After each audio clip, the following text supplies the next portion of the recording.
Well, as the situation in Syria continues to concern the international community, elections planned for this weekend in Burma could be cause for optimism.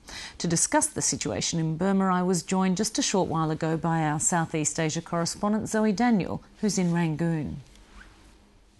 Zoe, it would appear that this election, at least so far from all indications, is a significant improvement on previous ones in Burma. I guess that's fair to say? Oh, absolutely. I mean, you can't argue that it isn't. Aung San Suu Kyi was in custody, effectively under house arrest, both in 1990 and in 2010. This time she will contest the election as a free candidate. There's no doubt things aren't perfect, but she and her National League for Democracy colleagues will be contesting this Sunday's election freely and we hope fairly, but at least they're able to do that. You say hopefully fairly. Are there some questions around just how fair this process is going to be, and will there be international observers?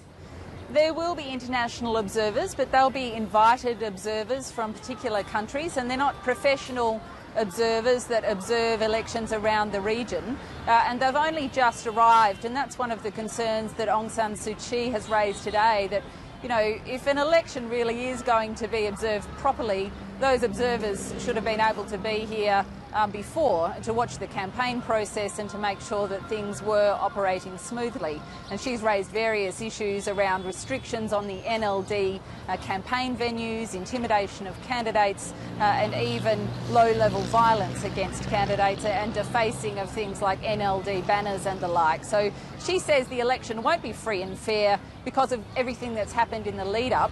We'll have to wait and see what happens on Sunday and then following the election to really make a judgment.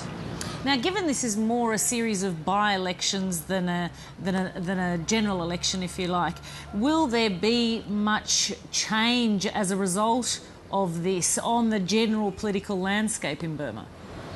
Well, look, to some degree it's symbolic, there's no doubt about that, but Aung San Suu Kyi entering the parliament and a number of her colleagues doing so as well is a step forward. The thing is, though, that we're talking about a parliament that's stacked by the ruling party, a quarter of the parliament is military, and even if Aung San Suu Kyi and her colleagues win all the seats they're contesting, they'll still have only 44 or 45 seats out of a 440-seat lower house.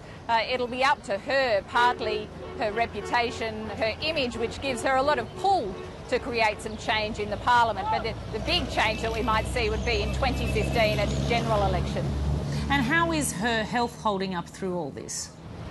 Look, she hasn't been well. She actually stopped campaigning because she was unwell, and there is some focus on that.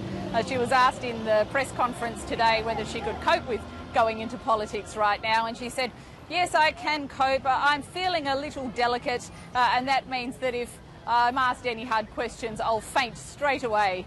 But yeah, look, she looked quite pale, but she certainly seemed her usual tough self when she was responding to questions on that issue. Zoe Daniel, thank you very much.